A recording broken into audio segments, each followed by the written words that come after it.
doação de órgãos na visão espírita. Eu coloquei esse tema, como parte, ele sendo integrante dos estudos do Evangelho segundo o Espiritismo, capítulo 11, amar o próximo como a si mesmo, porque tem tudo a ver com o amor ao próximo. Próxima.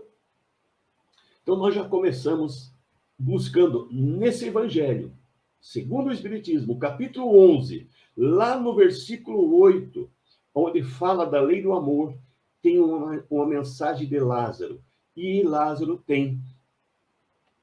coloca para nós essa frase que é muito importante. Ditoso aquele que ama com amplo amor os seus irmãos em sofrimento. Doar órgãos é isso, é amar, mas amar com um amor amplo o seu próximo que está em sofrimento. Então, isso está dentro do Evangelho. Nossa origem, o nosso ponto de partida é o Evangelho segundo o Espiritismo, capítulo 11. Amar o próximo como a si mesmo. Próxima. E aqui eu trouxe uma mensagem que eu achei muito, mas muito interessante, do professor doutor Raul Marino Júnior, neurocirurgião, autor do livro A Religião do Cérebro. E ele diz o seguinte para nós, vamos ler aqui para vocês sentirem a profundidade dessa mensagem. Diz ele, os transplantes ligados intimamente que estão ao ato supremo das doações surgiram como que para testar nossas virtudes de solidariedade humana, nosso altruísmo, nossa generosidade, nossa piedade, nossa compaixão, nossa filantropia, nossa benevolência, nossa bondade, nosso amor ao próximo, nosso espírito humanitário, nossa indulgência, nossa excelência moral, nossa grandeza de alma, nossa misericórdia, nosso espírito de socorro, amparo e auxílio e, sobretudo, a virtude mais decantada nos evangelhos, o amor e a caridade. Tem tudo a ver com amar o próximo como a si mesmo. Então, esse professor, né, Dr. Raul Marino Júnior, coloca para nós que a questão das doações de órgãos veio para mostrar, testar em nós todas as nossas virtudes, mas principalmente o amor. Tem tudo a ver com amor. Doação de órgãos é um ato de amor. Vamos em frente. O transplante de órgãos e tecidos, seja entre vivos ou proveniente de um cadáver, de alguém que desencarnou, é uma das mais importantes conquistas científicas da atualidade. A possibilidade de se utilizar um órgão de alguém, de um corpo que já está ali morto, né? O espírito já desligou-se dele, e poder aproveitar os órgãos deste corpo, desse cadáver, em outro vivo que está em sofrimento, é uma das mais importantes conquistas científicas da atualidade. Isso é muito importante. E agora vamos ver, próximo, Edson, vamos ver o que a doutrina espírita fala para nós sobre a doação de órgãos. Muitos dizem, o espiritismo é contra ou a favor do transplante de órgãos e da doação deles. Alguns acham que a doutrina espírita é contra. Outros a favor. O que é realmente? O que a doutrina espírita ela é a favor ou é contra? Vamos ver? O espiritismo, a doutrina espírita é totalmente a favor, porque representa um avanço científico e visa o benefício, o aperfeiçoamento de pessoas que, na sua escalada evolutiva, estão necessitando dessa ajuda, desse ato de amor. Então, a doação de órgãos é um ato fraterno, caridoso, é um ato de amor ao próximo. Então, a doutrina espírita, ela é uma doutrina que fala do amor de Jesus, fala que devemos nos amar uns aos outros. O lema da doutrina espírita é que fora da caridade não há salvação. Então, nós temos que trabalhar esse amor, sermos altruístas, pensar no próximo. Então, a doutrina espírita é totalmente a favor das doações de órgãos. Próxima. Tem pessoas que alegam, mas Kardec não mencionou. Claro, Kardec não mencionou nada desse assunto nas obras básicas da doutrina espírita, pois naquela época, em 1857, quando ele lançou o primeiro livro dos Espíritos, não havia esse avanço científico. Não havia transplante de órgãos ainda. Como é que ele ia citar algo que não existia? Se Kardec trouxe tantos conhecimentos, o tempo dele foi muito pouco. Ele conheceu a doutrina espírita em 1855. Desencarnou em 1869. Foram 14 anos apenas para trazer toda uma doutrina. Então, aquilo que já era necessário, ele trabalhou e o tempo foi curto. Imagine falar daquilo que nem existia ainda. Mas vamos lembrar, a doutrina espírita não parou em Kardec. A doutrina espírita, ela continua. Próxima. Só um entra, na verdade. Hoje, nós temos centenas de outros livros que tratam com muita propriedade desse assunto sobre transplante de órgãos, sobre doação de órgãos. Então, ao tempo de Kardec não tinha, por isso que não tem na codificação, mas a doutrina espírita não parou com Kardec, ela continua. Kardec é a base, é essencial, mas nós continuamos aprendendo mais, os espíritos continuam trazendo para nós. Divaldo Pereira Franco falou para nós sobre a doação de órgãos e transplantes, dizendo, isso está no livro Seara de Luz. Se a misericórdia divina nos confere uma organização física sadia, é justo e válido, depois de nós havermos utilizado desse patrimônio, oferecê-lo, graças às conquistas valiosas da ciência e da tecnologia, aos que vieram em carência, a fim de continuarem a jornada. Divaldo coloca para nós uma coisa muito importante. Nós, se utilizamos de um corpo, e quando desencarnamos, aquele corpo já para nós não tem utilidade. E graças ao avanço da ciência, esse avanço da ciência, com certeza, tem a ver com permissões divinas, com aquilo que Deus propõe que nós, aqui encarnados, cheguemos a ter conhecimento. Se chegou ao nosso conhecimento, é porque Deus assim o permitiu. Então, graças ao avanço e conquista da tecnologia, os órgãos daquele corpo, que para nós agora não tem utilidade, podem ser úteis, vão servir àquele que está em carência e que necessita para continuar a sua jornada. Que mensagem bonita essa de Divaldo, né? Então, a doação de órgãos, ela é um ato de amor e de desprendimento. Isso é muito importante nós termos ideia. A AD pergunta para nós ali, e a doação de sangue? Entra na mesma questão? Entra. A doação de sangue é um ato de amor. Doar sangue salva vidas. Ela entra na mesma questão. A doutrina espírita também apoia a questão da doação de sangue. Nós vamos ver, no final a gente fala um pouquinho mais. Ariane, é isso mesmo, a gente vai falar agora sobre essa questão do desapego. Vamos falar que a doação de órgãos é um ato de amor e de desprendimento. Então, se a pessoa estiver apegada, ela não vai querer doar porque ela acha que vai, de alguma forma, precisar desse órgão, o que não é verdade. Próximo, vamos ver o que Kardec coloca para nós, né?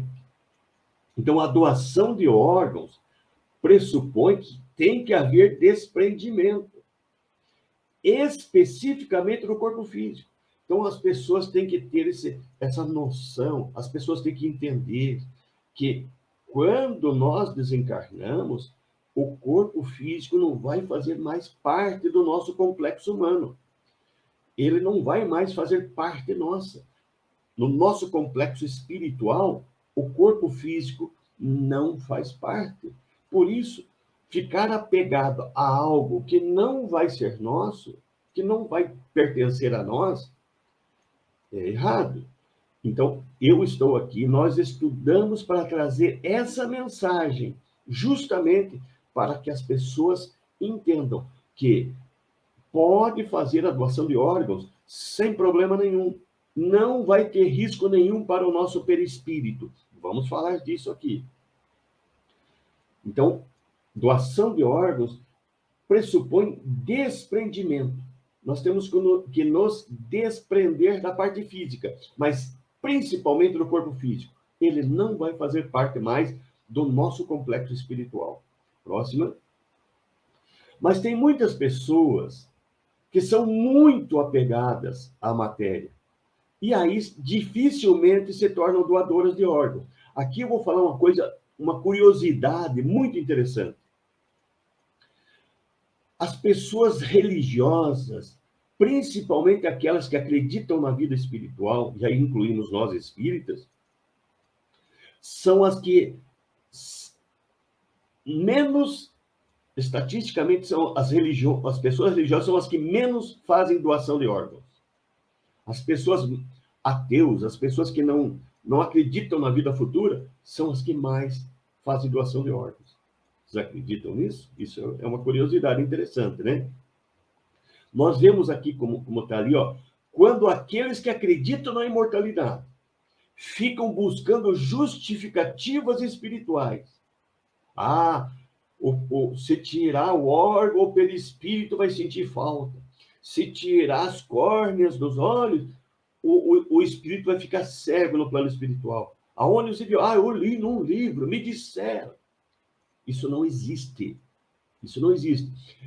Essas são justificativas que as pessoas arrumam para não aceitar doar os órgãos, porque, na verdade, elas querem mascarar a sua condição de apego à matéria. Quando a gente vê uma pessoa que acredita na imortalidade ser contra a doação de órgãos, essa pessoa ela está tentando mascarar uma verdade, a sua condição de apego à matéria.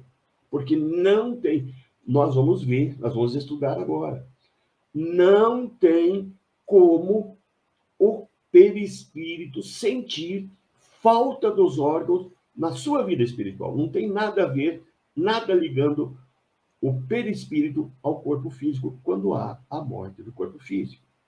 Então, quando as pessoas que acreditam na imortalidade ficam tentando achar uma justificativa, é porque, na verdade, querem mascarar a sua condição de apego. Ok? Os espíritos superiores ensinam para nós que o corpo é um instrumento para o nosso progresso do espírito imortal, quando ele está na carne, quando está encarnado. Então, nós necessitamos do corpo físico quando estamos encarnados. Quando desencarnamos, o corpo físico ele não vai para o plano espiritual. Por quê? A ciência mostra para nós que depois do desencarne, não há nenhuma razão para pensar no corpo carnal. Porque esse corpo carnal ele está voltando à natureza. Ele voltará a integrar-se na natureza por decomposição. Ele vai se decompor. Isso quer dizer, a nossa ciência mostra, mas nossos olhos veem isso acontecer. A gente sabe que isso acontece. Então, o nosso nível de conhecimento hoje é bastante grande para entender de que corpo físico não faz parte do complexo espiritual. Então, após nós desencarnarmos, falecermos, esse corpo físico ele vai voltar para a natureza e vai se decompor na natureza. Já coloquei ali uma imagem, né? que órgão não usado, né, que não é doado, é desperdiçado, é um desperdício. Nós temos aqui no Brasil em torno de 60 mil pessoas aguardando um transplante. E quando a pessoa desencarna e os seus órgãos não foi doado, é um desperdício.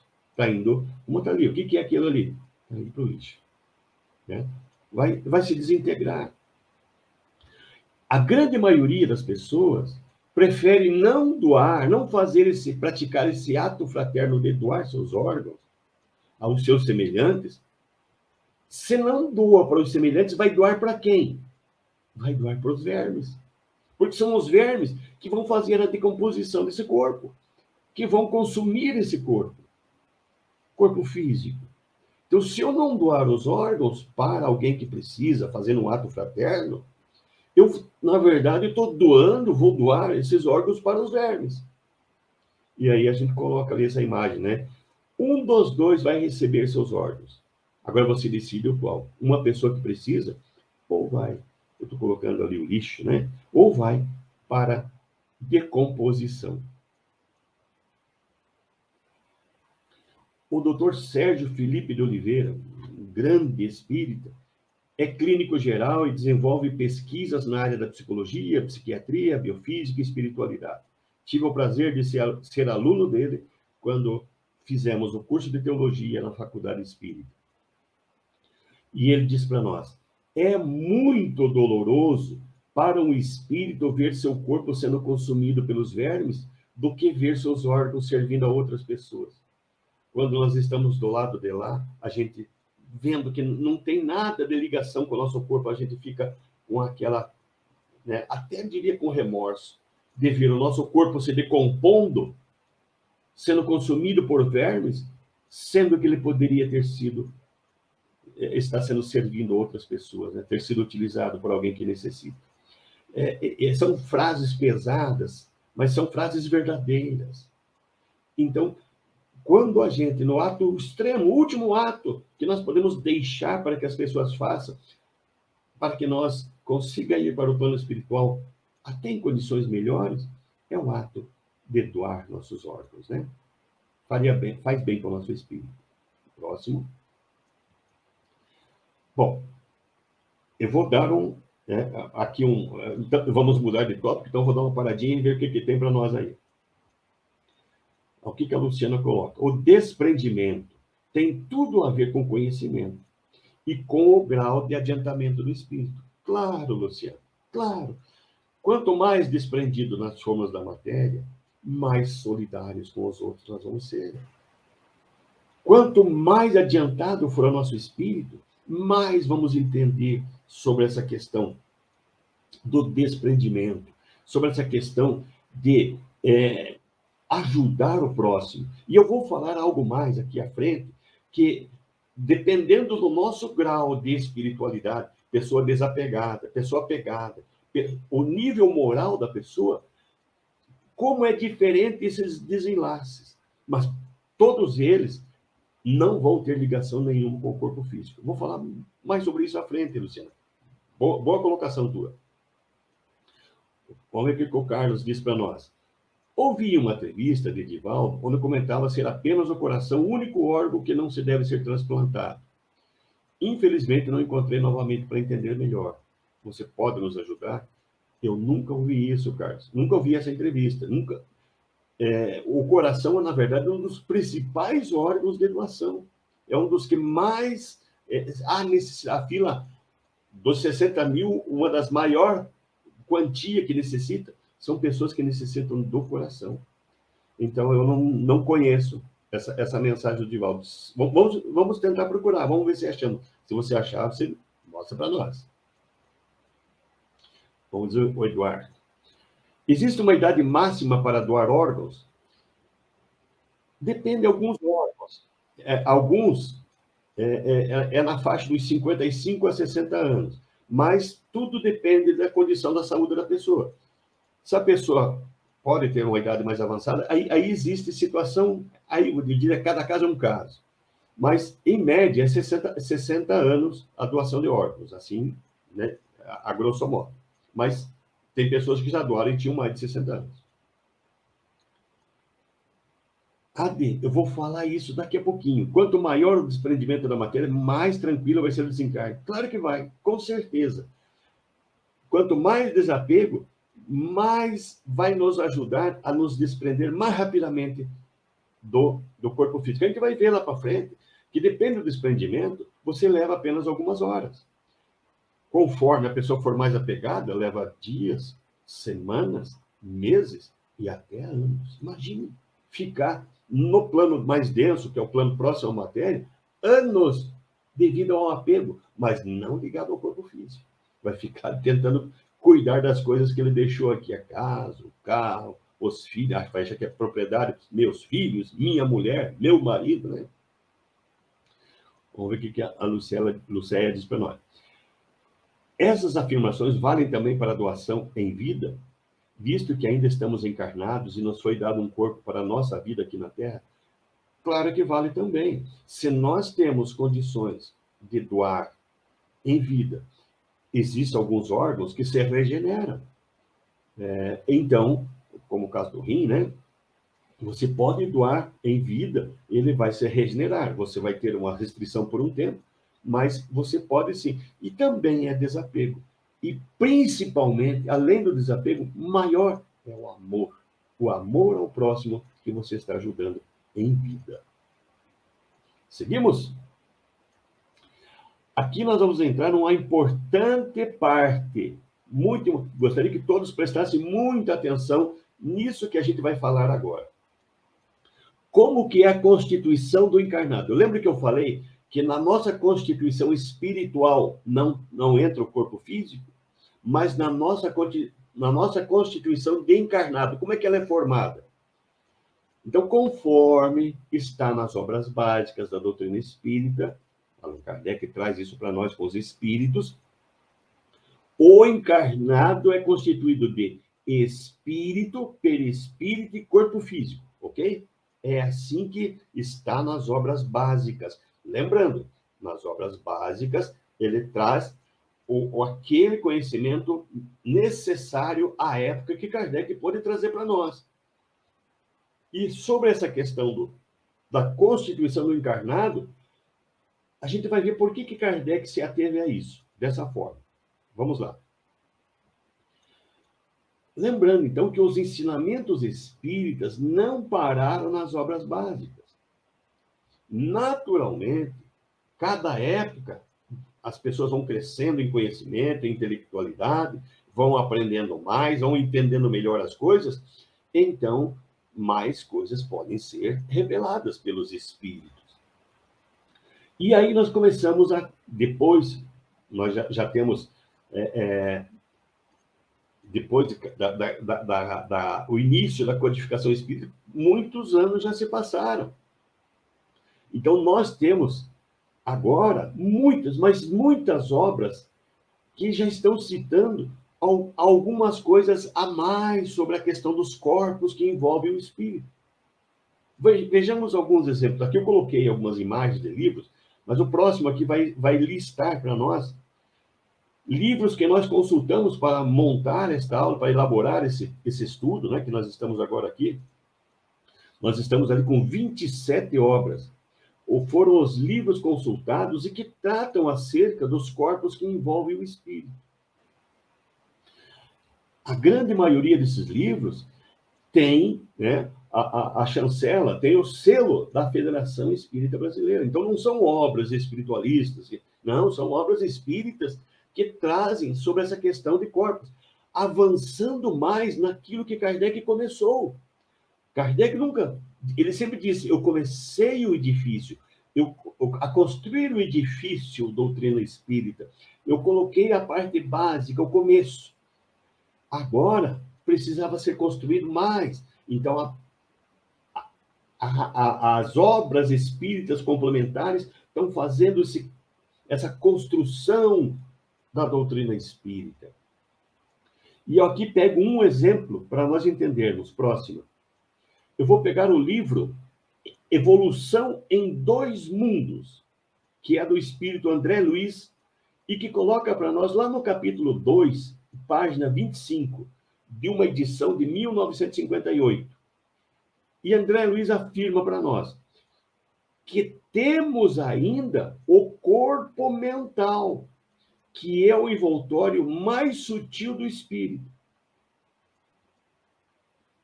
E ainda diz, e temos ainda o duplo etérico, que é a duplicata energética que reveste o corpo físico do homem. Pertence ao campo fisiológico. Então, pertence ao campo físico. Não consegue maior afastamento da organização terrestre, destinando-se à desintegração quando da morte do corpo físico. Então, o duplo etérico é um corpo que reveste o corpo físico, faz parte do complexo humano. Então, o nosso complexo humano, ele é além do que foi colocado inicialmente por Kardec. Nós temos muitas obras escritas falando disso.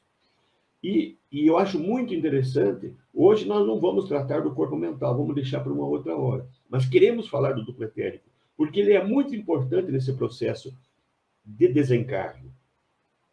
Então, e o duplo etérico, como descreve André Luiz, é um corpo energético, é uma duplicata do corpo físico, pertence ao campo físico e vai se destinar à desintegração quando o corpo físico morrer. Então, ele pertence à parte física. Vamos ver como é que fica o complexo humano na visão do André Luiz. Então, nós temos aqui, conforme Kardec colocou, espírito, perispírito e corpo físico, ok? Como é que fica? Olha como é que ficou a formação do complexo humano com o André Luiz, com o espírito André Luiz. Ele coloca para nós que a nossa parte física, que é o corpo físico nosso, ele é constituído de dois corpos.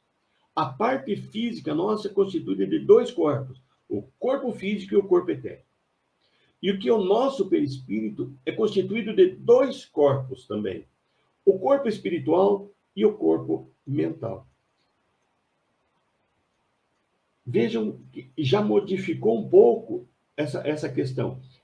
E aí você pode estar se perguntando, por que Kardec não fez isso lá no começo? Por que Kardec já não começou assim? Não é tua dúvida? Próximo. Por que Allan Kardec falou apenas do espírito, perispírito e corpo físico? Vamos lembrar, Kardec, ele era um mestre em ensinamento. E como um bom didático, ele adaptou muitos ensinamentos ao nível que o povo conseguisse compreender naquela época. O povo, naquela época, em 1850, vamos colocar uma data fechada, redonda,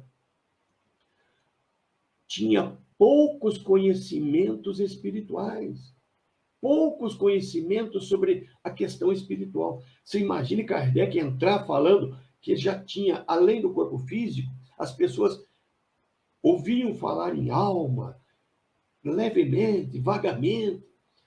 Ele já falou que nós temos, então, a alma é o espírito encarnado. Quando desencarnamos, então, nós temos espírito. Mas esse espírito, ele tem que estar envolto em um corpo. E aí ele chamou de perispírito, o primeiro invólucro que envolve o espírito. E aí, quando nós encarnamos, nós temos um corpo físico, uma parte física.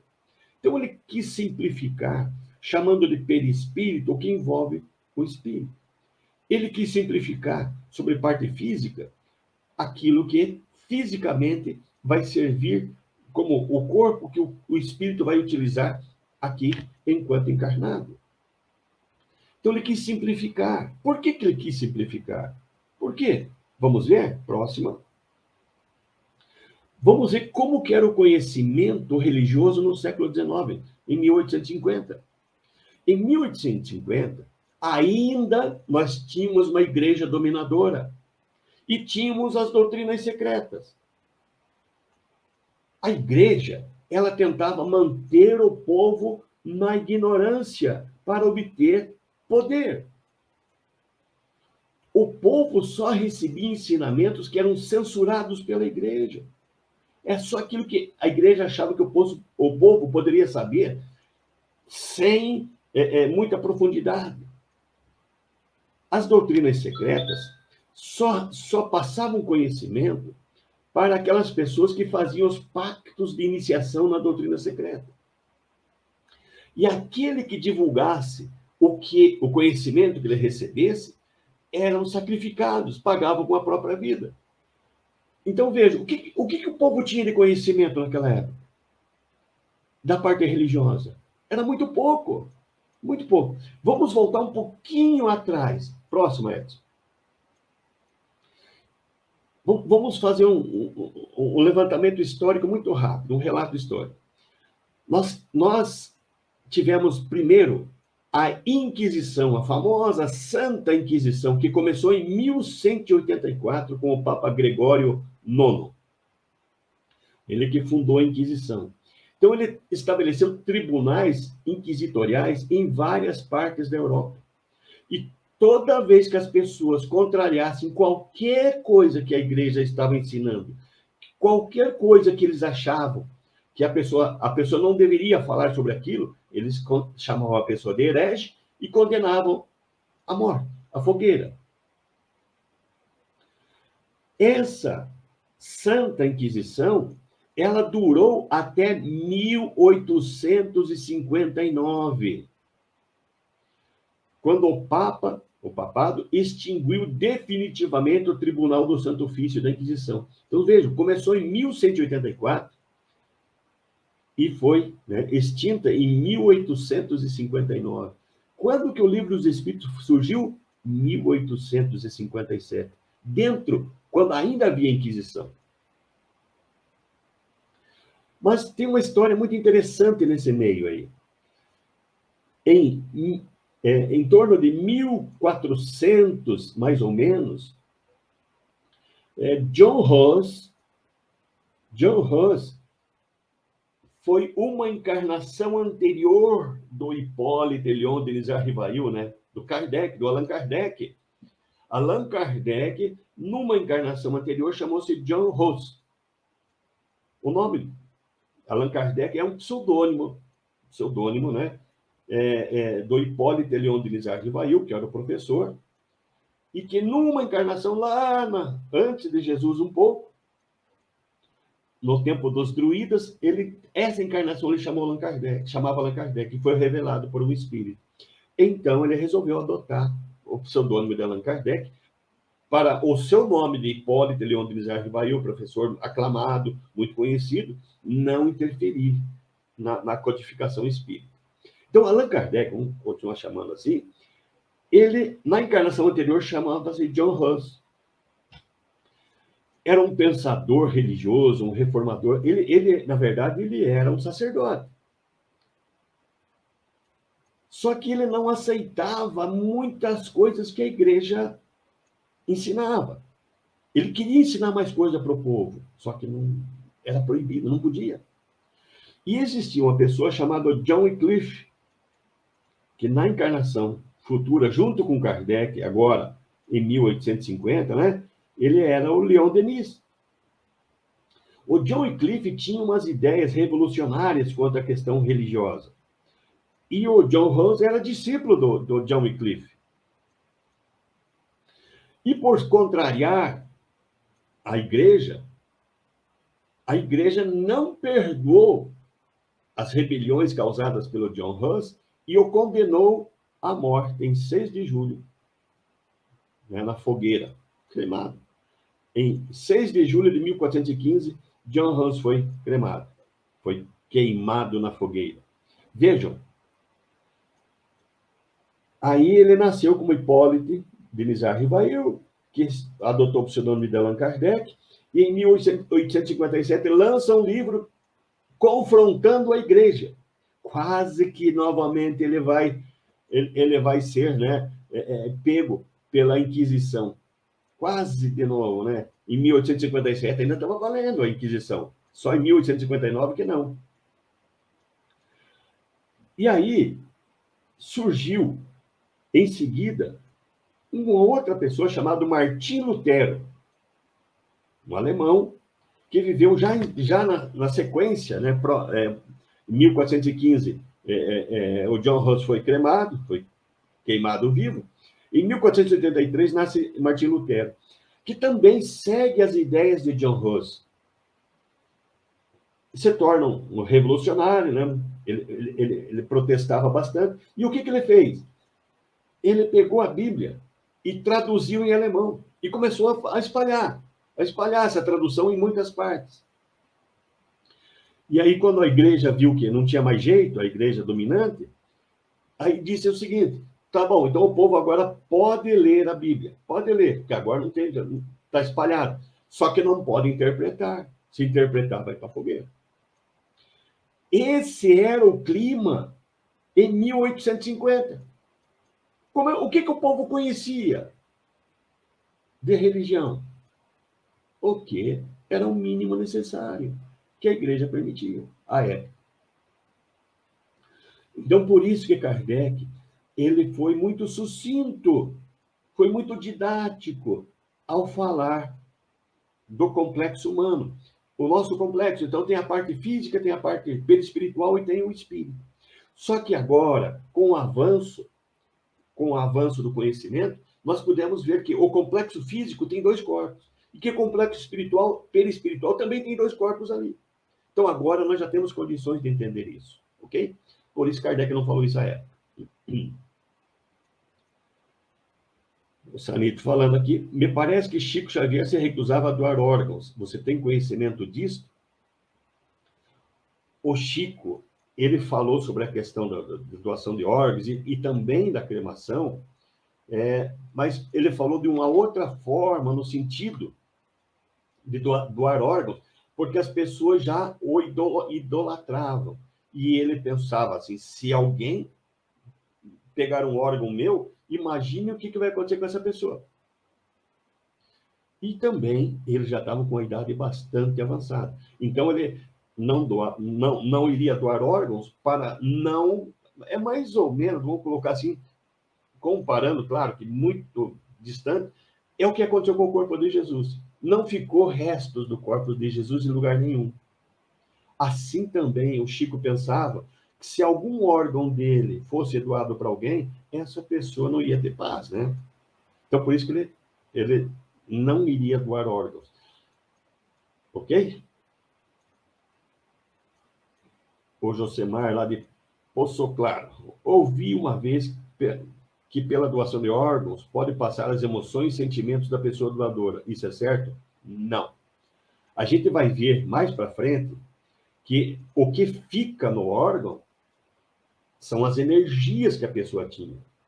Então, se a energia é boa ou a energia é ruim. Essa energia positiva ou negativa, ela vai interferir na rejeição do órgão. Mas o sentimento, essa questão do sentimento, não. A pessoa receber um órgão e ela ficar daí, se a pessoa fosse uma pessoa que tivesse ódio, ela ter ódio. Não, isso não.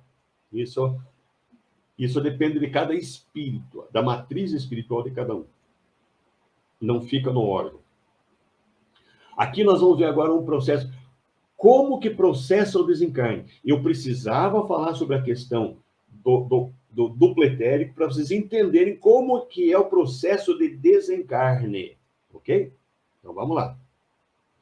O processo de desencarne, ele é composto de 4 fases. Então, vai ter o processo de separação da alma e do corpo, a situação moral das pessoas, o atendimento espiritual e o estado de perturbação. A gente vai falar um pouquinho de cada um desses aí. Vamos lá. Primeiro, vamos falar do processo de separação da alma do corpo. Como é que se desliga o nosso espírito do corpo físico? Como é que isso acontece? Então, nós encontramos na questão 155 do Livro dos Espíritos. Como se opera a separação da alma e do corpo? E os espíritos foram categóricos. Rompidos os laços que a retinham, a alma se desprende. Então, existem laços fluídicos que unem o nosso espírito, o nosso perispírito ao corpo físico, passando pelo duplo etérico. Então, esses laços têm que ser rompidos. Eu vou explicar já em seguida com o desenho para vocês entenderem. E na questão 155A, essa separação, esse rompimento dos laços, se dá de forma brusca, instantânea, ou é gradualmente? E aí ele diz que a alma se desprende gradualmente. Vamos ver como é que isso acontece? No livro Obreiros da Vida Eterna, que é um livro que trata, é um livro da série André Luiz, e é um livro que trata sobre vários desencarnes. André Luiz vem relatar para nós como se processam os desencarnes. É esse livro Obreiros da Vida Eterna. E aí a gente vai encontrar aqui de forma comum, né? Primeiro vão se desfazer os laços fluídicos do centro vegetativo, depois os laços do centro emocional e, finalmente, os laços do centro mental. Então, ele vai começar a desprender esses laços que prendem o nosso espírito, o nosso perispírito, ao duplo etérico e ao corpo físico, ele vai começar a se desprender de baixo para cima. Ou seja, ele primeiro vai se desprender do centro vegetativo, que é aquela parte ali, a parte do estômago, né? Depois, a parte ligada ao coração, que é o emocional. E depois, ao mental. Edson, todos prestem atenção na imagem. E Edson, dá um enter para nós ali. Vamos começar a desencarnar essa pessoa aí. Ó, você faz primeiro o desligamento da região do corpo físico. No desencarne, depois passa a desligar do duplo etérico. Então, o processo é desliga o corpo físico do duplo etérico e o duplo etérico depois do perispírito. É assim que processa o desligamento desses laços fluídicos. E depois, o espírito vai ficar sempre ligado ao perispírito, que é o seu corpo que o reveste, o seu corpo fluídico que o reveste. Daí. Ok? Então, é dessa forma que acontece o desencarne. Bom, ali foi falado também que é gradualmente que isso acontece. Então, para não ocorrer um desligamento brusco do perispírito do corpo físico, primeiro se desliga o corpo físico do corpo etérico. E depois o corpo etérico do perispírito, pelo enfraquecimento dos laços fluídicos. E isso suaviza o desencarne. E isso se dá de forma gradual. Dá um enter para nós, vamos desencarnar essa pessoa aí, vamos ver. Olha, primeiro vai desencarnando, desmanchando os laços que ligam o corpo etérico ao corpo físico. Essa é a primeira fase. E a segunda fase é quando desliga o perispírito do corpo etérico. O corpo etérico leva em torno de 60 dias para se dissolver. E o corpo físico, o processo de decomposição, em 72 horas, a decomposição já está bem avançada. Na verdade, a decomposição já começa em menos de 24 horas, porque começa a haver já uma reação química formando muitos gases dentro do corpo físico, por isso que não pode demorar muito para fazer o sepultamento, né?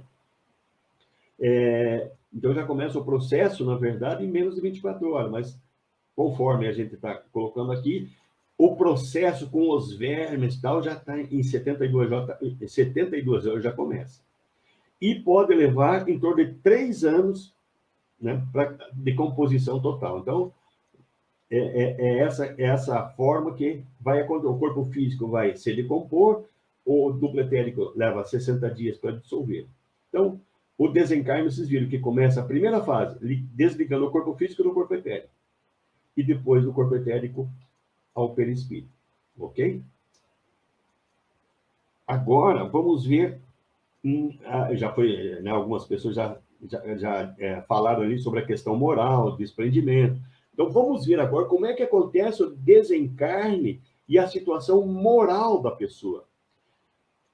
Dependendo de como a pessoa tem esse conhecimento moral, como que acontece o desencarne. Então, vamos lá. Antes, vejamos uma questão do Livro dos Espíritos. Kardec fez a pergunta, ele queria saber se doía morrer. Ele perguntou, é dolorosa a separação da alma e do corpo? Dói morrer? E aí os espíritos responderam, não. O corpo quase sempre sofre mais durante a vida do que no momento da morte. Lembrando, ele estava falando nesse momento de pessoas totalmente desprendidas pessoas que tinham conhecimento espiritual. Por isso, não é dolorida a morte para essas pessoas, não dói nada. O corpo sofre mais durante a vida do que no momento da morte. Para as pessoas que são boas, pessoas desapegadas, né? Vamos ver, então, como é que é esse processo. Vamos ver como é que é o desencarne de uma pessoa de bem e desapegada da matéria. Então, vamos lá. Primeiro, vamos ler ali, né? O desligamento dos laços fluídicos entre o corpo etérico e o corpo físico, e entre o corpo etérico e o perispírito, é imediato à morte física. Então, os desligamentos desses laços, para uma pessoa que é de bem, é imediato.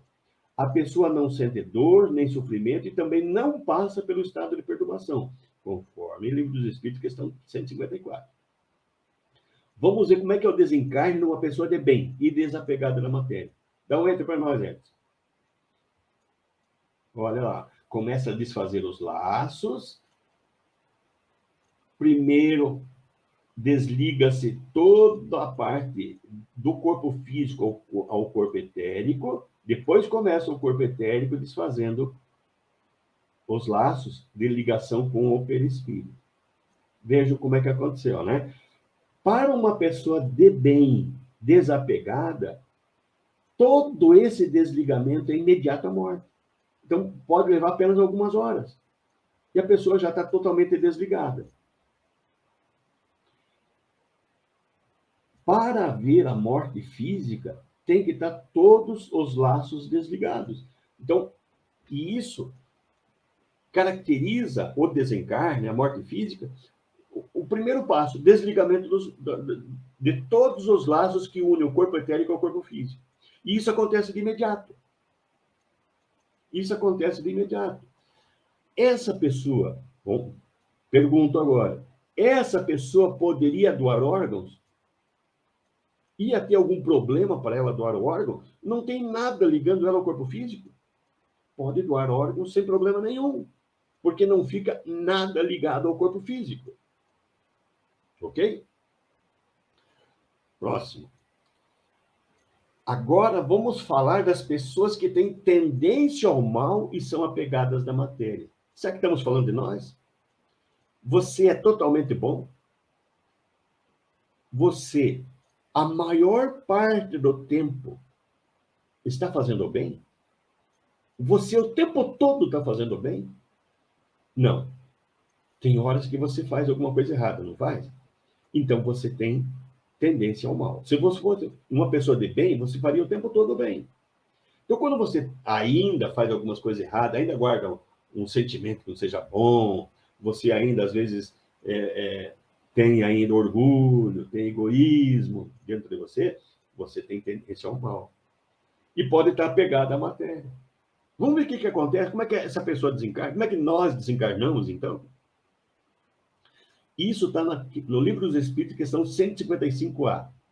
O desligamento dos laços fluídicos entre o corpo físico e o corpo etérico é imediato à morte física. Então, o desligamento dos laços entre o corpo etérico e o corpo físico é imediato. Porém, o laço do centro coronário entre o corpo etérico e o perispírito permanece ligado por alguns dias, semanas e até meses. Lembram? O perispírito leva até 60 dias para decompor, então você pode ficar até 60 dias ligado ao perispírito.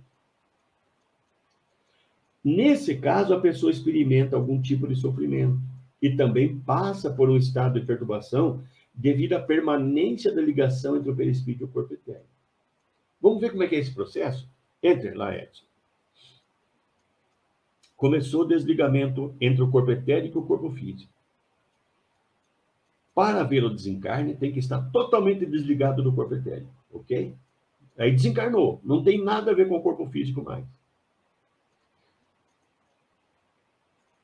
Vejam ali que os demais laços entre o corpo etérico e o perispírito desligaram, mas permaneceu a ligação, o laço fluídico, lá do centro, né, de força coronário, do chakra coronário, como alguns chamam.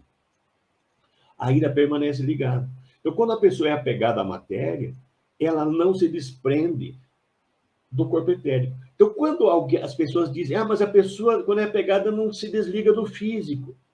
Quando você fala físico, lembra, o corpo etérico faz parte do conjunto físico, do físico. Então, ele está ligado a uma parte física, que é o corpo etérico. Só que o corpo etérico não está mais ligado ao corpo físico. Não tem ligação nenhuma com o corpo físico. Por isso que o corpo físico é dado como morto. Não tem vida mais, nenhuma. Porém, o perispírito ainda está ligado ao corpo etérico, que faz parte do corpo físico. E, nesse caso, a pessoa ela não consegue ascender para o plano espiritual porque o corpo etérico é pesado. Então, ela não pode ir ao plano espiritual. Ela tem que ficar ainda junto à crosta terrestre. E isso causa um estado de perturbação na pessoa, porque ela vai ver que não desencarnou, porque ela está aqui no mundo físico, mas ela desencarnou. Ela vai se achar ainda encarnada, mas está desencarnada. As pessoas não vão ver ela. Então, assim acontece o desencarne de pessoas que têm tendência ao mal e apegadas à matéria. Essa pessoa pode doar órgãos? Claro que pode, não tem nada ligando ela ao corpo físico. Não tem nada ela ligando ao corpo físico. Então, ela pode doar órgãos sem problema nenhum. Ok? Próximo. E as pessoas suicidas, os violentos, as almas pervertidas, os viciados, né? Como é que acontece? Então, vamos ver. O desligamento dos laços fluídicos entre o corpo físico e o corpo etérico é imediato à morte física. Então, os laços entre o corpo físico e o corpo etérico é imediato. Esse desligamento tem que existir para ter o desencarne. Porém, os laços entre o duplo etérico, né, e o corpo físico permanecem ligados por alguns dias, semanas e até meses. Questão 155A. E, nesse caso, a pessoa experimenta muito sofrimento. Ali, meses, vai até anos também, né? Então, a pessoa experimenta muito sofrimento. O perispírito fica preso em seu corpo etérico, que, por afinidade energética, não se afasta do corpo físico. Aí, nesse caso, o corpo, devido à densidade do corpo etérico e do próprio perispírito, por uma afinidade energética, ele fica próximo ao corpo, mas não ligado. Fica próximo ao corpo, mas desligado. Por isso que a pessoa tem sensação de que está vendo a decomposição física, que os vermes estão comendo o seu corpo. É sensação, porque não está ligado ao corpo etérico, ao corpo físico, mas ele está ali próximo por afinidade energética. Vamos ver como é que acontece? Dá um enter lá, Edson.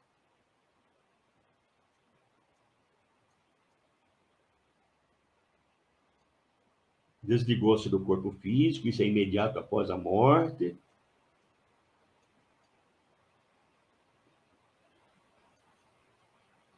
Então, esses laços todos ali permanecem ligados porque o corpo etérico está saturado de resíduos vitais. Então, ele vai permanecer por alguns meses ali ligado à parte do corpo etérico. Ok? E aí, por densidade do perispírito, o perispírito ser mais grosseiro, denso, devido a pessoa ser maldosa, ser violenta, ser uma alma pervertida, o seu perispírito fica muito denso e não consegue sair de próximo à costa, a nossa crosta física aqui, ok? Essa pessoa poderia doar órgãos? Poderia, porque não fica nada ligado ao corpo físico. Agora, esse órgão, a pergunta que o Josemar nos fez lá, esse órgão iria estar em condições boas de ser aproveitado? Espiritualmente? Energeticamente? Esse órgão está comprometido energeticamente. A gente vai ver isso já à frente. Né? Próxima.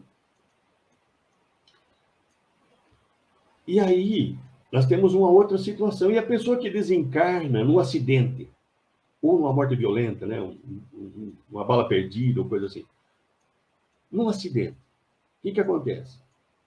Na morte violenta, de imediato vão se romper os laços fluídicos do centro vegetativo e emocional entre o corpo físico e o corpo etéreo. E aí, em seguida, já chegam os socorristas espirituais para o processo de desligamento dos demais laços de acordo com o merecimento de cada um.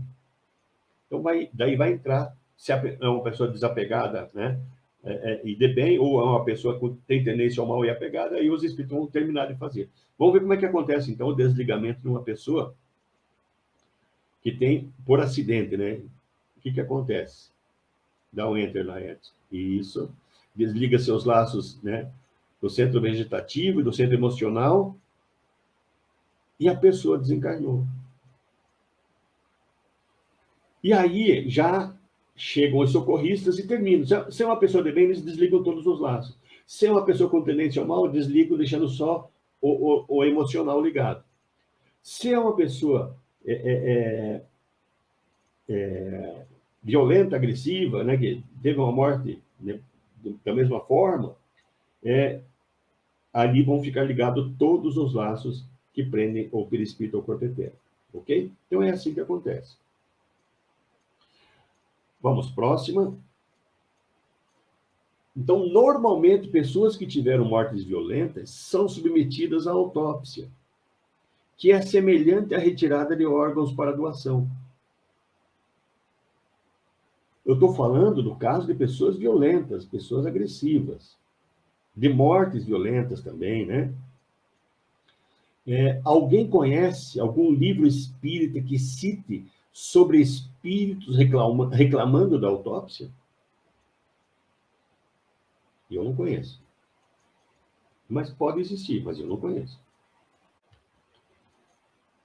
Bom, então é regra geral que o espírito que desencarna não vai sentir dor no desencarne, é regra geral. No sentido físico, porque desliga-se todos os laços naquele momento, né, do desencarne, desligou os laços. Então, no sentido físico, ele não sente dor na hora de desencarnar. Isso é uma regra geral, né? A maioria de nós, quando desencarna, entra numa espécie de sono, já nos momentos seguintes à desencarnação. O nosso perispírito, quando desligado do corpo físico, ele desliga-se do corpo físico, mas fica ligado ao corpo etérico. E por ficar ligado ao corpo etérico, naquele momento, entra num estado de perturbação, ele fica sonolento, fica muito sonolento naquele momento. Próximo. Então, como os espíritos desencarnados ficam sonolentos ou desacordados, para se recuperarem, são levados para hospitais no plano espiritual. Nós temos um exemplo ali, pegamos na internet, da casa transitória de Fabiano, que é citado no livro Obreiros da Vida Eterna, aonde o André Luiz, nessa obra, cita a questão dos desencarnes, e eles levavam os desencarnados para essa casa transitória de Fabiano. Então, é uma casa onde recebem os recém-desencarnados. Então, existem milhares de casas como essa, de hospitais como este, né? Que os desencarnados são levados, porque estão em estado sonolento e desacordados, para se recuperarem. Então, ali ficam em tratamento, alguém já pode perguntar, quantos dias fica? Quanto tempo? Então, ali ficam em tratamento e passando por um período de transição. Esse período de recuperação e transição varia de acordo com cada caso. Existem pessoas que, uma pessoa desapegada, de bem, ela praticamente ela não vai passar por esse problema de sonolência e desacordado, porque ela vai estar desligada tanto do corpo físico quanto do duplo etérico. Mas as pessoas que são apegadas à matéria, esses inevitavelmente passam pelo processo de sonolência e são levados a ficar alguns dias, né? Eu diria assim que média de 3 a 5 dias em sonolência, depois vão acordando aos poucos e vão tendo consciência de onde estão, né? E aí, vamos à frente aí. Próximo. Aquelas pessoas mais esforçadas, as pessoas boas, né? Após recuperar-se, após voltar a ter a lucidez, irão gradativamente se reintegrando à vida espiritual. Daí já começam a receber visitas de familiares, de amigos, já começa a já fazer parte de alguma atividade e vai se reintegrando à vida espiritual. Próxima. E aqueles outros, os espíritos imprudentes, aqueles espíritos muito apegados à matéria, após se recuperarem, não têm condições de subir ao plano espiritual mais sutil. Então, ficam próximos à crosta terrestre. Muitos não vão porque ainda estão ligados ao duplo etérico. E tem que esperar alguns meses para, depende, dias, meses, semanas. Dias, semanas, meses. Para daí poderem ir, a um plano melhor. Muitos ficam vagando entre o plano físico e os umbrais, até que estejam prontos para receber ajuda. Muitos, as pessoas mais agressivas, violentas, elas, passou 2 meses, desliga-se do corpo etérico. Mas o seu perispírito está muito denso ainda. E aí não tem condições de passar para um outro plano. Então, ficam vagando entre o plano físico e os umbrais, mesmo desligados daí do corpo etérico. Ok? E o estado de perturbação? Então, vamos lá. Opa! Leu meu pensamento. Meu primo causou um acidente. Estava fazendo um racha e desencarnou. Então, já comentamos, né? O que aconteceu. Estado de perturbação. Então, nós vamos encontrar na questão 163, a explicação de que todos os espíritos, praticamente, após deixar o corpo, passam algum tempo em estado de perturbação. Quando dizem praticamente toda a alma, são todas aquelas apegadas à matéria. Os de bem desapegados não passam pelo estado de perturbação. Na questão 164, os espíritos afirmam que a duração desse estado de perturbação depende do grau de elevação de cada espírito. Então, pode levar um dia, uma semana ou meses, para que isso aconteça. Na questão 65, diz para nós, do Livro dos Espíritos, por ocasião da morte, tudo a princípio fica meio confuso. De algum tempo precisa a alma para entrar no conhecimento de si mesma. Então, ela não consegue viver no plano físico igual ela vivia, ela vive aqui porque está ligado ao duplo etérico, ao corpo etérico, mas não é vista por ninguém. Então, isso causa um embaraço para ela.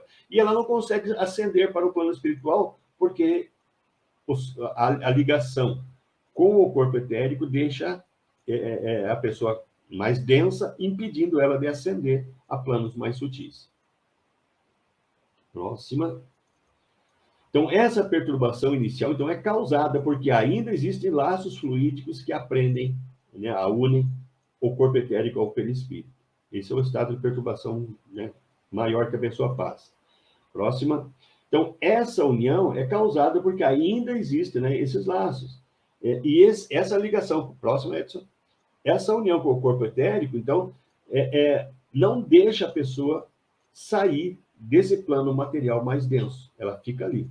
Então, isso que nós estamos passando para vocês, a gente encontra no livro Da Alma Humana, do autor Antônio Freire, editado pela FEB, lá no capítulo 3. Ok? Bom, vamos falar da doação de órgãos. Se existe algum problema para o perispírito, O que o Pedro Oswaldo colocou para nós aqui. No caso de um acidente grave com laceração do corpo, ele vai para hospitais, lá no plano espiritual? Sim, porque essa laceração aconteceu no corpo físico, nem no corpo etérico e nem no perispírito. Então, ele vai para o hospital minutos antes de acontecer, segundos antes de acontecer isso, ele já é desligado do corpo e já é levado. Ele vai acordar no hospital. A laceração foi no corpo físico, lembrando, Ele vai ser levado para hospitais. Então, vamos ver se existe alguma consequência para o perispírito, se o doador sofre com isso. Então, nós encontramos nesse livro Chico de Francisco, que é um livro muito interessante, e ele fala para nós que o ato cirúrgico para a retirada de órgãos não implica em dor para o espírito desencarnado, que a agonia da morte impõe uma espécie de anestesia geral ao doente, com reflexo no espírito que tende a dormir nos momentos cruciais da grande transição. Então, é isso que nós falamos há pouco. No momento do desencarne, desliga-se do corpo físico. E esse desligamento do corpo físico causa uma sensação no espírito, né? E como ele vai estar ligado por alguns laços ainda ao corpo etérico, ele fica naquele estado de sonolência, como diz ali, como fosse uma espécie de anestesia que a pessoa, né, sofre, e ele tende a dormir. E com isso, ele vai ser já levado a um local aonde vai ser levado para se recuperar desse desencarne daí. Ok? O Richard Simonetti diz para nós, não há reflexos traumatizantes ou inibidores no corpo espiritual. Então, não sofre nada o perispírito, em decorrência à mutilação do corpo físico. Isso está no livro Quem Tem Medo da Morte, né? Nosso perispírito, ou corpo espiritual, é afetado pelo que fazemos, não pelo que fazem ao nosso corpo. Muito interessante essa colocação, né? Próxima. Divaldo Franco diz para nós no livro Seara de Luz, o doador de olhos não retornará cego ao além. Se assim fosse, que seria daqueles que têm o corpo consumido pelo fogo ou desintegrado numa explosão? Então, não tem reflexo nenhum para o perispírito a questão, né, da doação de órgãos, retirada dos órgãos. Próxima. Aí vamos falar da rejeição, então, agora. Causas espirituais da rejeição. Nós temos duas situações atribuídas à natureza espiritual da rejeição. Uma é questão de vibração energética, né, do órgão daí, e a alteração do comando mental. Então, vamos lá. Primeiro, vibrações energéticas espirituais. O que acontece? Então, é natural que as células materiais, as células do órgão doado, guarde por algum tempo a energia que ele estava tendo, né? Que a pessoa tinha. Vamos supor que seja uma pessoa agressiva, uma pessoa violenta, e ela desencarnou. E foi retirado, aqui está um exemplo do coração, né? Foi retirado o coração dela. Esse coração ele vai estar imantado com a energia que a pessoa, do espírito, estava tendo naquele momento. A energia do nosso pensamento e do nosso sentimento, ela fica irrigando todo o nosso organismo físico também. Então, aquele coração, como é o exemplo ali, vai estar imantado com energias negativas. Então, sempre o órgão que foi retirado, ele vai estar imantado com a energia que nós possuímos. Então, existem pessoas que têm boas energias e pessoas que têm energias negativas. Pessoas que têm ódio, que têm mágoa, pessoas que têm amor, que têm fraternidade. Então, o órgão vai estar imantado com aquelas energias, ok? Isso é certo. Agora vamos ver o que acontece. Próximo. Vamos ver no quadro 1 ali. Tanto o doador quanto o receptor estão com energias negativas. O que vai acontecer? Vai haver muita dificuldade de adaptação daquele órgão transplantado, devido à densidade das vibrações negativas presentes tanto no órgão como no corpo físico do receptor. Então, aquele órgão vai ter uma dificuldade enorme para se ajustar. Vai haver uma rejeição muito grande, vai haver dificuldade ali. Se os dois são negativos, tem energia e sentimento negativo. Vamos para o quadro 2. Aí, o doador tem energia negativa, mas o receptor tem energia positiva. Então, o órgão com vibrações negativas vai demorar mais para se adaptar às vibrações do transplantado. O estado dos órgãos impregnado com vibrações negativas não será das melhores. E aí eu fiz até uma comparação Quando você doa uma roupa, vai doar uma roupa para alguém. Se você doar uma roupa que já está tudo velha, rasgada, quase sem condição de uso, aquela pessoa, ela vai receber aquela roupa e ela vai conseguir usar sem remendar, sem arrumar aquela roupa? Então, quando nós doarmos o órgão nosso, e ele for com energia negativa para o outro, para o que está recebendo, esse que está recebendo vai ter uma dificuldade para, primeiro, dissolver toda aquela energia. Então, vai levar um tempo para dissolver aquilo. Enquanto isso não acontecer, vai haver rejeição. Então, vai haver um tempo maior para se adaptar àquele órgão transplantado. Vamos para o quadro 3. Os dois têm vibrações positivas. Então, vai haver uma facilidade enorme de adaptação daquele órgão transplantado, devido à sutileza das vibrações dos dois. Então, vai haver praticamente quase nada de rejeição. Vai ser muito rapidamente para a adaptação daquele órgão no organismo novo, né?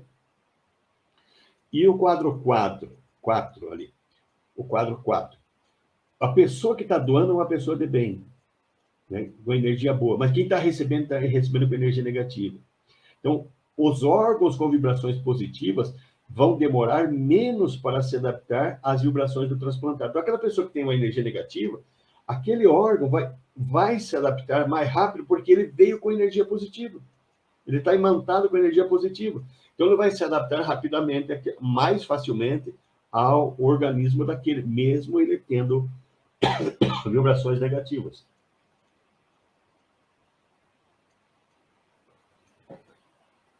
Ali eu faço outra comparação, né? É como se nós estivéssemos doando, nesse caso, uma roupa boa para ser usada.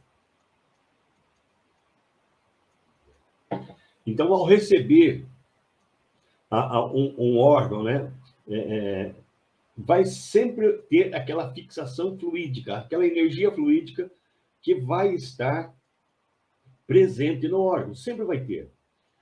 Isso vai ter um choque maior ou menor, dependendo da qualidade da energia. Um órgão de uma pessoa de bem, uma pessoa que tem energia boa e está doando os órgãos, ele vai ser rapidamente adaptado ao corpo do outro. Por isso, se vamos ser doadores, mas vamos ser doadores de órgãos bons, né? Vamos ser pessoas que cultivam o bem, para que haja facilidade para aquele que está recebendo também, né? Próximo.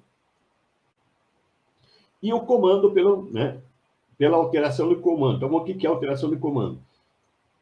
A alteração de comando significa que os órgãos, todos os nossos órgãos, cada célula do nosso corpo físico, ela está ligada ao nosso perispírito, que está sendo comandado pelo espírito. Então, existe um comando central, que é o nosso espírito, em todos os órgãos. E esses órgãos, eles estão sempre já sob o comando, o órgão físico, sob o comando daquele espírito. Quando há um transplante, inicialmente, no começo, quando esse órgão passou, né, para outra pessoa, ele perde inicialmente esse comando. Então, o que precisa acontecer é o restabelecimento do comando. Então, inicialmente, nas primeiras horas, esse órgão vai estar funcionando, mas sem ainda o comando espiritual. O que vai ocorrer rapidamente, né? O espírito vai retomar o comando daquele órgão que estaria sendo agora, inicialmente, como algo que fosse diferente no seu organismo físico. A gente vê isso agora, a explicação disso no próximo slide. O André Luiz explica que quando é retirado da sua estrutura formadora no corpo humano, indo laboratorialmente para outro ambiente energético, ele perde o comando mental, que orientava e passava dessa forma a individualizar-se.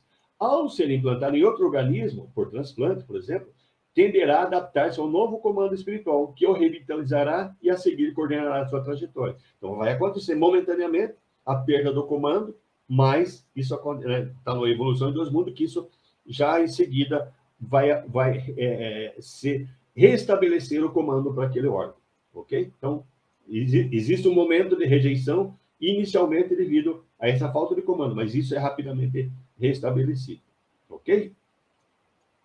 Vamos lá, agora finalizando. Doação de órgãos, então, é um gesto de amor. É um gesto de amor. Seus órgãos, tecidos, medula óssea, podem salvar vidas. Então, existem vários órgãos, né? Ossos, intestino, fígado, pulmão, coração, rins, pâncreas, as córneas, as válvulas cardíacas. Tudo isso pode ser doado. E aqui no Brasil, a doação só acontece se os familiares, né, consentirem ali em doar. Então, se você é um doador, apenas avise a sua família que você é um doador. A sua família, sabendo que você é um doador, naquela hora do teu desencarne, a família já sabe que poderá doar os seus órgãos. E só acontece a doação se a família consentir. Próximo. E uma única pessoa pode, né, salvar até 10 vidas. Imagine, nós podemos salvar até 10 vidas, ajudar 10 pessoas que estavam naquela carência. Por isso, se você quer ser um doador, avise seus familiares. Então, até o final de 2022, agora, recente, a fila de espera aqui no Brasil para um transplante era de 60 mil pessoas. É bastante grande, né? Embora o Brasil seja um dos países que mais faz transplantes. Próxima.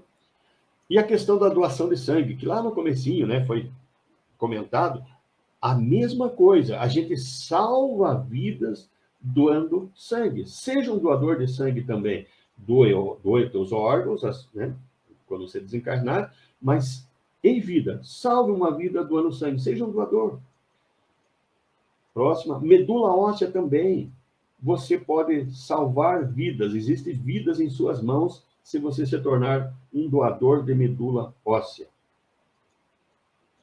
Então, doação de órgãos é um gesto de amor que vale a vida. Seja um doador. E para finalizar, não fique fora. Seja um doador. Seja um doador de órgãos. Um doador de sangue, né? E aí encerramos o nosso estudo de hoje.